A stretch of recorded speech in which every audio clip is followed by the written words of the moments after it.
박원석의 전망, 정의당 박원석 정책위 의장 나오셨습니다. 안녕하세요. 네, 안녕하세요. 예. 오늘 평소에 정장을 많이 입고 다니셨는데 오늘은 좀 뭐 이거를 남방이라고 해야 되나요? 좀 편하게 입고 오셨네요. 네, 그렇죠. 제가 선거운동을 하다 와가지고 이 위에다 지금 이제 우리 선거운동할 때 있는 이름 써 있고 예. 뭐 이런 복장이어서 이렇게 지금 요즘 화면에 나옵니다. 엄청 바쁘시죠? 요즘. 바쁜데 이 코로나 바이러스 때문에 시민들의 표정이나 발걸음이 굉장히 무거워요. 특히 이제 후보자들 입장에서는 예비 후보자들 입장에서는 출퇴근길 이 인사와 선거운동이 굉장히 중요한데 지하철역에서 출근길에 선거운동을 해보면 누가 다가오는 것도 싫어하죠. 악수는 아예 이제 예. 권하지도 않고 예. 명함을 나눠주는 것도 좀 부담스러워요. 그러니까 일단 명함을 잘 안 받으시고 예.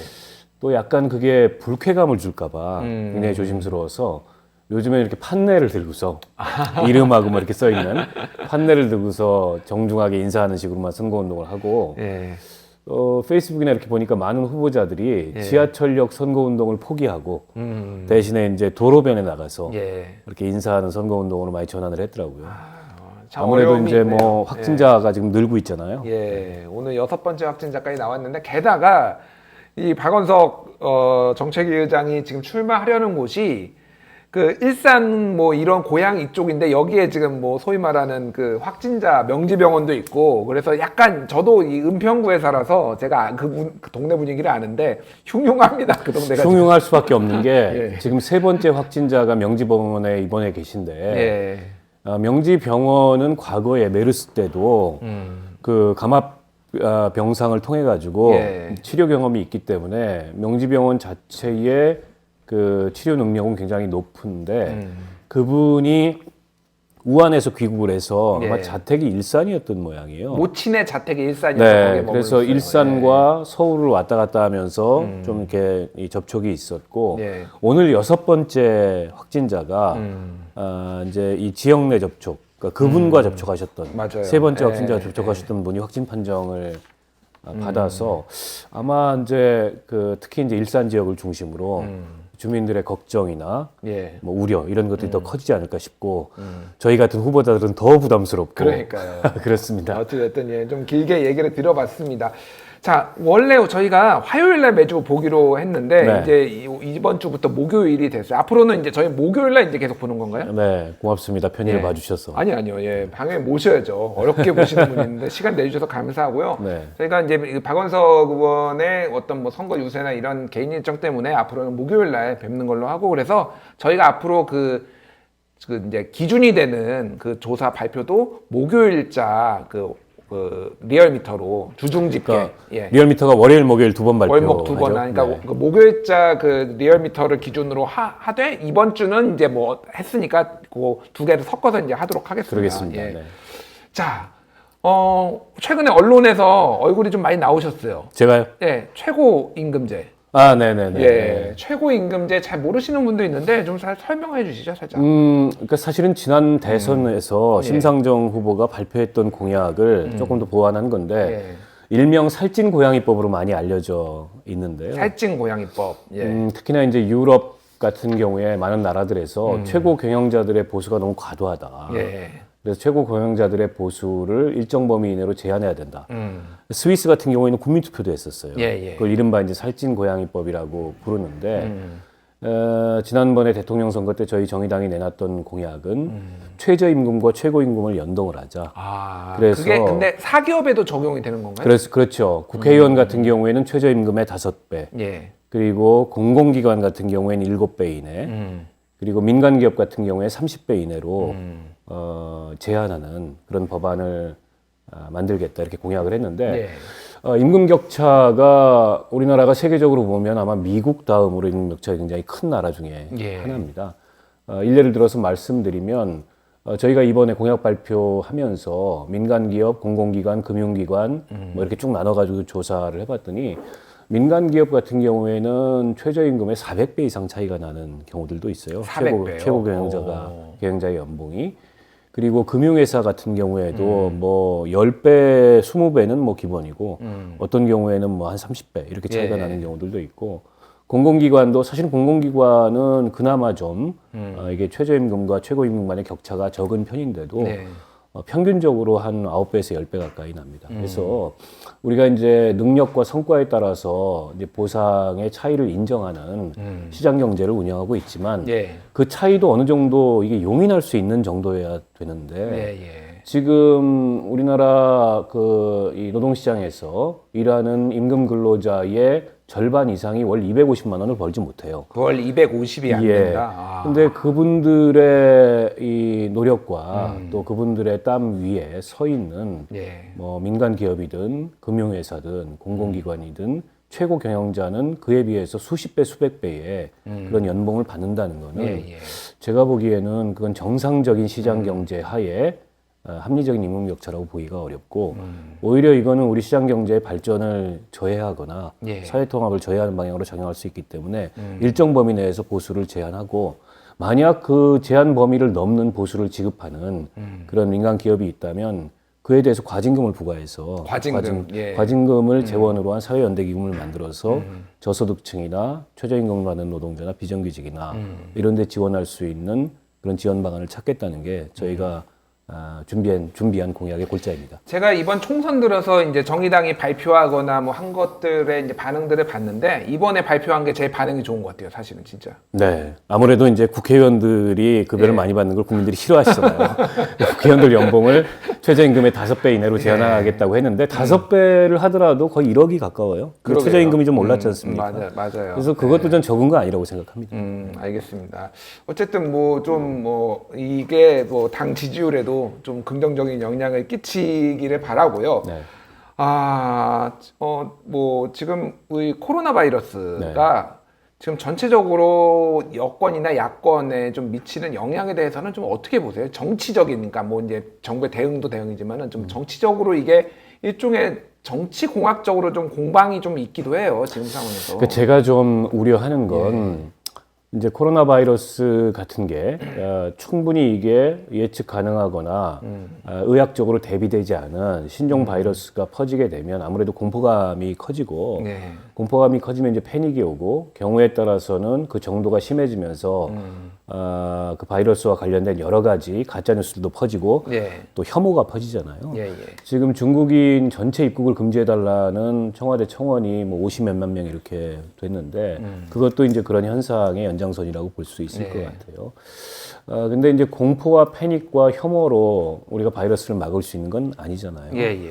그리고 우리나라의 방역 시스템이라는 게 전 세계적인 비교를 해보더라도 괜찮습니다. 일례로 메르스 사태 때 메르스는 치사율이 7, 8%에 이르는 아주 치명적인 바이러스인데 전 세계적인 메르스 대응을 봤을 때 우리나라가 굉장히 대응을 잘한 편이고 또 사스라든지 또 뭐 그 메르스라든지 이런 감염 질병을 겪으면서 방역 체계가 한층 더 공고해진 측면이 있기 때문에 국민들이 걱정하는 건 이해가 되지만 너무 그렇게 지나친 패닉에 사로잡힐 필요는 없는데 이거를 정치적으로 이용하려고 하는 정치권의 그런 아주 어떻게 보면 좀 수낮은 그런 정치가 오히려 더는 이 코로나 바이러스보다 더 위험하다. 일부 이제 자유한국당 의원들이 중국인 전체를 입국 금지를 시켜야 된다 이런 주장을 하는데 외교적으로도 불가능하고 국제법상으로도 불가능하고 그런 전례도 없습니다.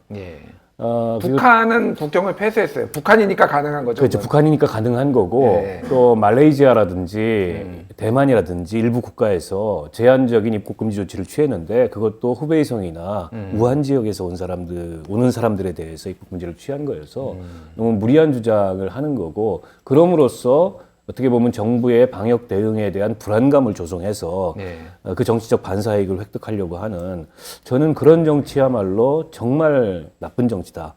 국민의 불안을 자꾸 부추기는 그리고 그 과정에서 확인되지 않은 그런 가짜 뉴스와 혐오를 유포하는 오히려 그런 정치는 좀 심판받아야 된다고 생각합니다. 그렇군요.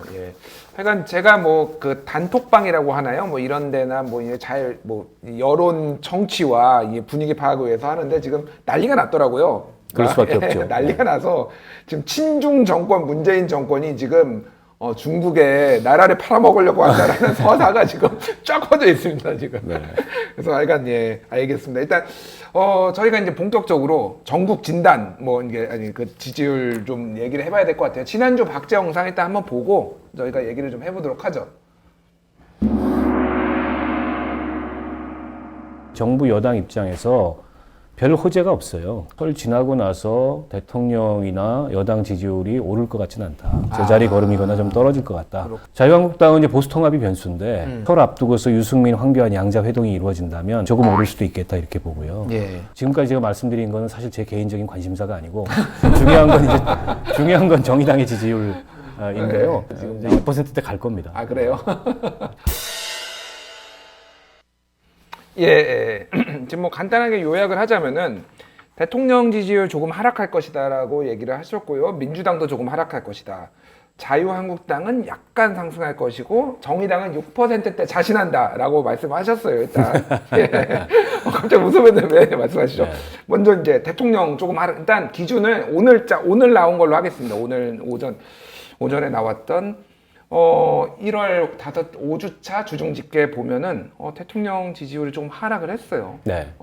어떤 원인을 뭐라고 보시나요, 이거는? 여러 가지가 있을 텐데 우선은 이제 검찰과의 갈등, 이게 굉장히 좀 그 국민들 사이에는 예.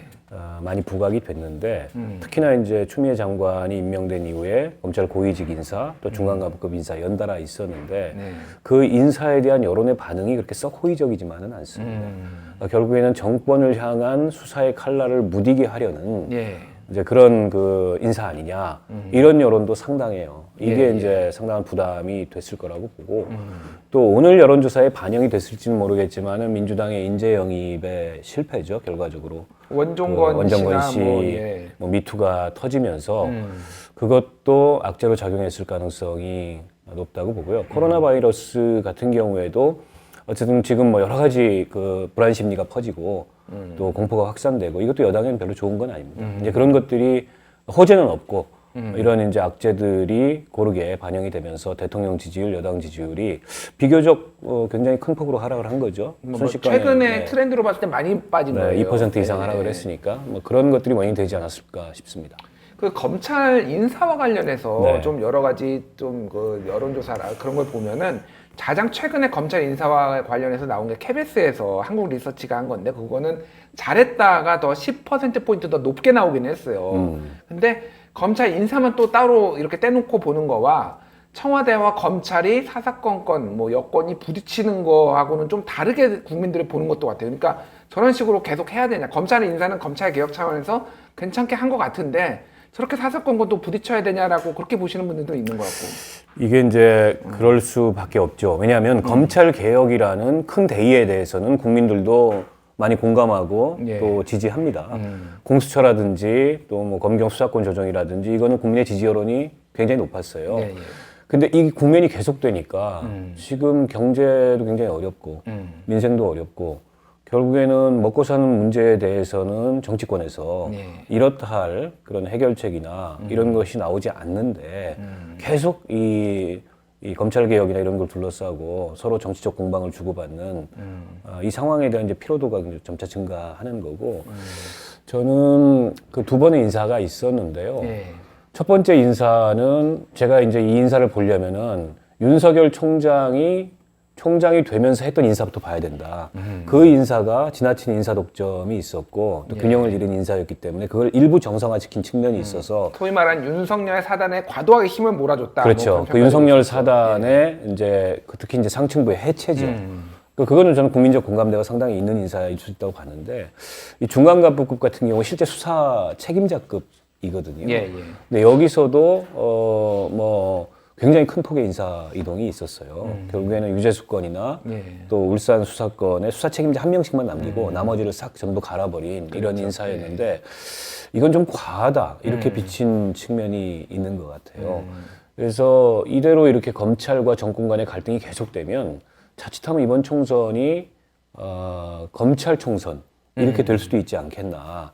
근데 그게 과연 정부나 여당한테 유리하기만 할까? 이런 점도 한번 생각을 해봐야 되지 않을까 싶습니다. 이슈가 어쨌든 굉장히 많은 선거를 앞두고 이슈들이 있을 텐데 이 구도가 이 이슈가 계속 가는 게 굳이 뭐 정권, 그러니까 그 정부 민주당 입장에서는 유리하지 않을 수도 있다라고 네. 보시는 거죠. 네. 그렇군요. 알겠습니다. 자, 민주당 지지율도 제법 많이 빠졌어요. 예, 40.4%에서 38.2%로. 근데 자유한국당도 떨어졌어요. 이거는 그러니까 뭐 어떻게 봐야 되나요? 자유한국당은 이제 보수통합이라는 어떻게 보면은 유권자들의 중간층이나 보수층 유권자들의 좀 기대감을 모을 수 있는 이런 정치적 계기가 있는데 솔직히 지금 지지부진하잖아요. 예, 예. 그리고 새로운 보수당과 자유한국당 사이에 다소는 지리한 줄다리기가 진행이 되고 있고 네. 김영호 공천관리위원장을 임명을 해서 뭔가 공천 혁신에 돌입할 거라는 기대감을 주고는 있으나 그 공간위에서 구체적으로 나온 게 아직 없어요. 뭐 그렇죠. 예를 들어서 뭐 목표치만 이렇게 자꾸 제출이 되고 있죠. 현역 의원 얼마를 물갈이할 거다. 예. TK를 얼마를 물갈이할 거다. 근데 이제 국민들이 그런 거를 좀 이렇게 가시적으로 확인하고 그에 대해서 뭔가 이게 지지를 보내는 거는 예를 들면 누구를 잘랐다. 이랬을 때 반응이 오는 거거든요. 그렇죠. 근데 아직 그런 건 가시화돼 있지 않아요. 네, 그런 면에서 그 어떻게 보면 좀 이 주목도를 높이고 계기를 살릴 수 있는 이런 이슈들을 자유한국당이 좀 속도감 있게 처리하지 못하는 게 지지율 하락의 원인이 되지 않나 싶습니다. 그게 또 이제 어떻게 보면 보수 통합에 안 되고 있는데 자유한국당 내에서 공관위에서 다 결정한다고 해도 이게 통합되면서 다시 원점에서 논의해야 되는 뭐 그런 복잡한 김용호 상황이 그 있잖아요. 공관위원장의 인터뷰를 들어보면 그것까지 염두에 두고 그러니까 염두에 일정한 룸을 확보하는 예, 것까지를 염두에 두고 물갈이를 하겠다 이렇게 얘기하는데 그게 뭐 저항이나 이런 게 있기 때문에 그 말처럼 쉽지만 않을 거예요. 그렇군요. 제가 이번에 그 총선 이 설 연휴 때 좀 유심히 봤던 게 죄송합니다. 뭐냐면은 황교안 대표가 이제 나와서 인사했잖아요. 근데 그 옆에 김성태 의원이 딱 서 있더라고요.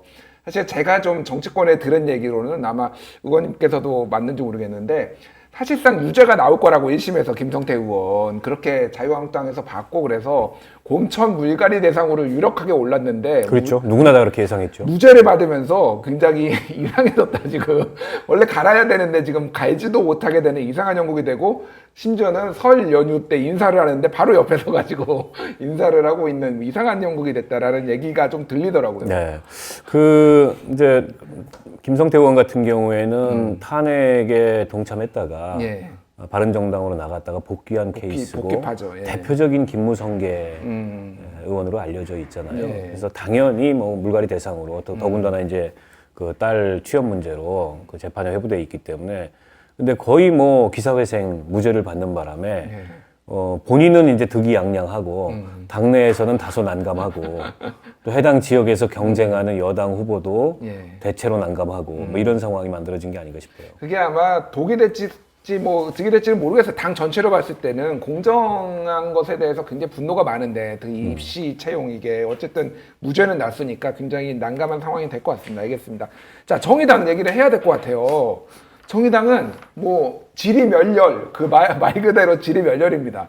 심지어 퍼센테이지도 똑같아요. 네. 이거 뭐 어떻게 봐야 되는 겁니까 이거는? 그러니까 제가 이제 몇 차례 그 말씀을 드렸는데 정의당이 패스트트랙 그 법안이 국회에서 통과되는 국면만 하더라도 예. 이슈의 중심에 서 있던 면이 있습니다. 그렇죠. 빅데이터 언급량을 보더라도 그땐 정의당 언급량이 굉장히 높았어요. 근데 그 국면이 끝나고 나서 언급량이 확 가라앉은 예. 게 사실이고 그러니까 이슈를 못 만들고 있다. 아까 이제 정책 얘기를 하셨는데 예. 근데 그런 정책은 뭐 일부 논란은 되지만 이 국민들 사이에 광범위한 그런 관심이나 화제거리는 잘 안 되는 것 같아요. 네. 그게 제일 큰 것 같고 또 한 가지는 연동형 비례대표제가 물론 이제 제한적이지만 도입되면서 정의당이 수혜자가 될 거다. 이런 어떤 그 시선, 일종의 이제 수혜자 프레임에 정의당이 좀 걸린 거 아니냐. 그래서 정의당이 뭐 기득권 정당이라고 보지는 않지만 예. 그렇다고 정의당을 기성정당과 차별화시켜서 보지도 않습니다. 이제는 유권자들. 이제는 예. 기성정당이고 그런 면에서 봤을 때 예전에는 정의당에 대해서 이념적으로나 가치의 측면에서나 정책적으로 동의하지 않아도 정의당이 추구해온 가치의 일관성 뭐 이런 거에 대해서 그 긍정적인 평가를 하던 여론들이 예. 이제는 정의당을 어떻게 보면 의석수에 연연해서 뭐 좀 될 것 같으니까 초심을 잃고 이런 어떤 이 정치 세력으로 보는 시선들이 많이 는 것 같아요. 그렇군요. 또 그런 각도에서 또 정의당에 대해서 비판적으로 다루는 기사들도 굉장히 많았고 특히 이제 많았죠. 당내에 뭐 비례대표 경선이 과열 조짐을 보인다. 뭐 심지어는 뭐 공천 장사를 한다. 예. 이런 등등의 프레임을 가지고 정의당을 흠집내는 이런 기사들이 상당히 있어서 그런 것들이 좀채로 여론에서 이제 정의당이 이렇게 좀 회복을 하지 못하는 그런 원인이 되고 있지 않나 싶은데, 근데 뭐 결과적으로는 정의당이 얼마나 잘하느냐 못하느냐에 달려 있다고 보고 예년에도 이제 총선 앞둔 요 시점에 예. 보면 늘 지지율에 있어서 정의당이 굉장히 침체를 겪는데 상대적으로 이슈를 만들고 화제를 이렇게 좀 만들어내고 여론을 집중시키는 근데 이런 역량이 아직은 큰 정당들에 비해서 부족하기 때문에 그런 게 아닌가 싶습니다. 그거와 이제 연장선상에서 얘기를 좀 해보면은 어쨌든 비례의원들 국민경선제까지 도입을 하고 진성당원 중심으로 운영했던 정의당 입장에서는 상당히 큰 결심이었는데 네. 이게 생각보다 이렇게 뭐 호응이나 뜨거운 반응이 나오진 않는 것 같아요 지금. 그러니까 지금 30%를 반영하도록 되어 있는데 말씀하셨듯이 이게 이제 정의당에선 최초이지만 정당 사상 최초는 아니거든요. 다른 정당들이 이미 많이 했죠. 했어요. 이미. 예. 그런 면에서 조금 신선감이 떨어진 것도 있고 저희는 저희 스스로는 의미 부여를 굉장히 크게 했죠. 왜냐하면 이제 당원 직선만 해왔는데 이걸 이제 국민 참여를 개방하면 국민들로부터 상당히 많은 그런 관심과 주목을 받으리라 이렇게 예상을 했었는데 실제 이걸 오픈하고 나니까 별로 그렇지 않은 면이 하나 있고 또 이게 패스트트랙이 통과되느냐 마느냐 이 국면하고 섞여버렸어요. 예. 그러는 바람에 이게 이슈의 주목을 더 못 받은 측면이 있고 그래도 비례대표 출마하려고 하는 후보자들이 지금 열심히 당 밖으로 뛰면서 시민들을 만나고 선거인단을 모으고 있기 때문에 어느 정도 그 선거인단 참여는 있을 것으로 예상을 하고 있습니다. 알겠습니다. 저도 뭐 많이 홍보하고 있어요. 다니면서. 선거인단 참여하셨어요? 아니, 전 참여했죠. 네. 당연히 참여한 상태고 많이 홍보하고 있으니까 좋은 결과 나오길 바라고요. 네. 이제 안철수 전 대표 얘기를 좀 해야 될 것 같아요. 왜냐하면은 어찌됐든 이 정치 전체 구도에 영향을 미칠 수 있는 분이기 때문에 사실은 어떤 지분에 비해서 과도하게 언론의 스포트라이트를 받는다라는 생각은 저는 지을 수는 없는데 어찌됐든 영향을 미치니까. 자, 안철수 신당이 나오면은 이게 어떤 식으로 앞으로 전개가 될 것 같나요? 좀 보수 대통합에 갈 것인지 아니면은 독자적으로 가면은 정의당 같은 다른 정당에 어떤 영향을 줄 것인지 좀 어떻게 보세요? 일단 신당 창당에 나서는 건 거의 기정사실이 된 거죠. 예. 탈당을 해버렸으니까 바른미래당에서. 그래서 저는 보수 중도까지 포함한 이른바 이제 통합 그 틀에 참여하더라도 신당을 차린 이후에 참여할 가능성이 높다. 그러니까 참여 안 할 가능성이 더 높고 예. 참여한다 하더라도 신당은 간다 이렇게 보고 있습니다. 당대 당으로 그나마 참여를 해야지. 아니 왜냐면 지분을... 레버리지가 있어야 되니까. 그렇죠. 지금 같은 경우에 이제 신당을 만들더라도 안철수계 이른바 안철수계 의원들이 7명인데 예. 그 중에 권은희 의원만 지역구 의원이고 나머지는 다 비례대표 의원이거든요. 예. 그러니까 비례대표 의원들이 탈당을 하게 되면 의원직을 상실을 하는데 그렇죠. 결국에 바른미래당에서 제명을 시켜줘야 의원직 신분을 유지한테 그 당으로 옮겨갈 수 있지만 예.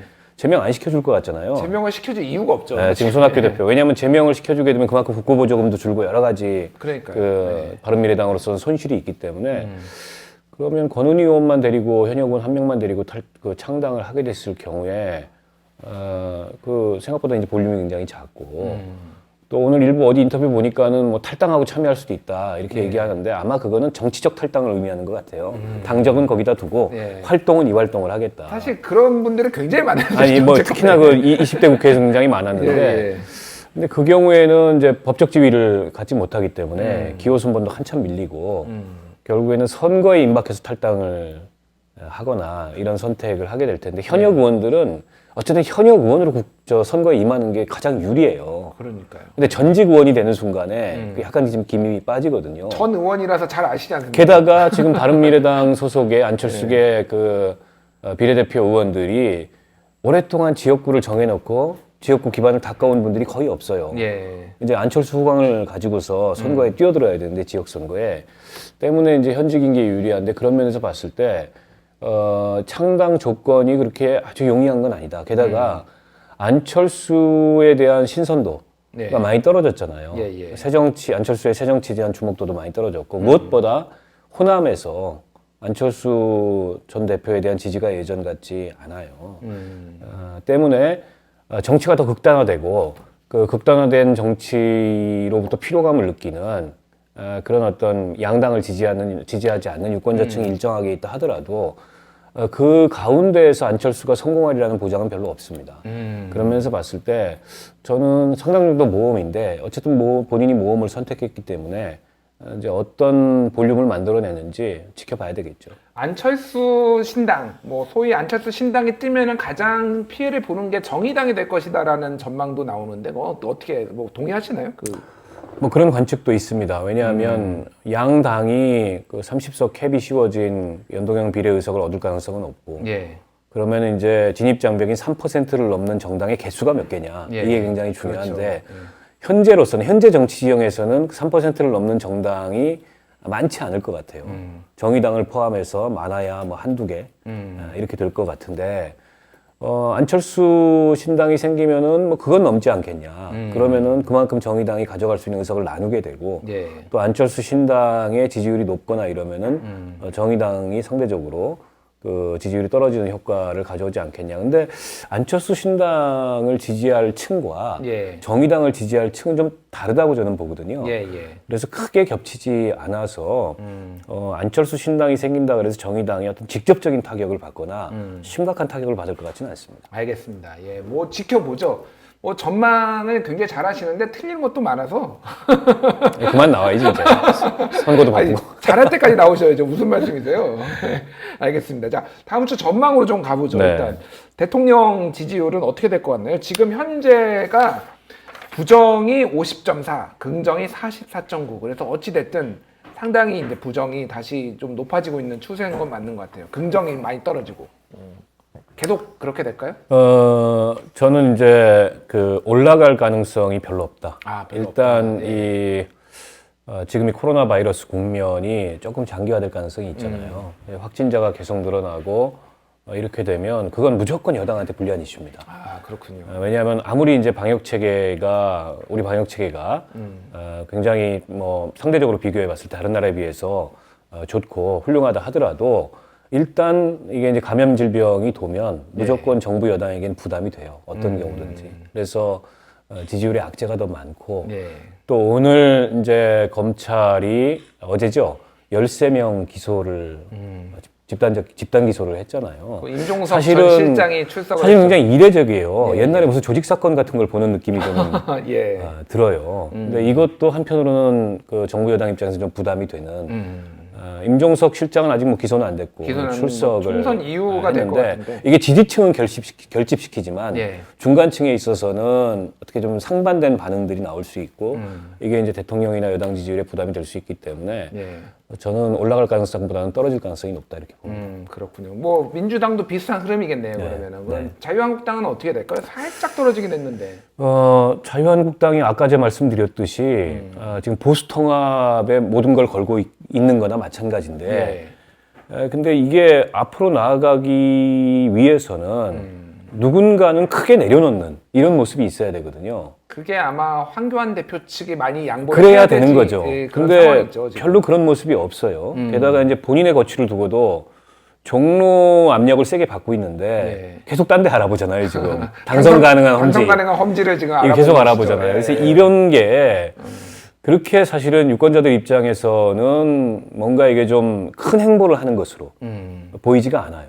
그리고 뭔가 이렇게 좀 이길 수 있는 그런 어떤 행보를 하는 것으로 보이지가 않아서 자유한국당도 제가 보기에는 뭐 별로 그렇게 올라갈 여지가 많지 않다 이렇게 봅니다. 아, 정의당 4.4% 지금 2주 연속 4.4%였는데 어떻게 보시나요? 4.4%보다는 올라갈 거다.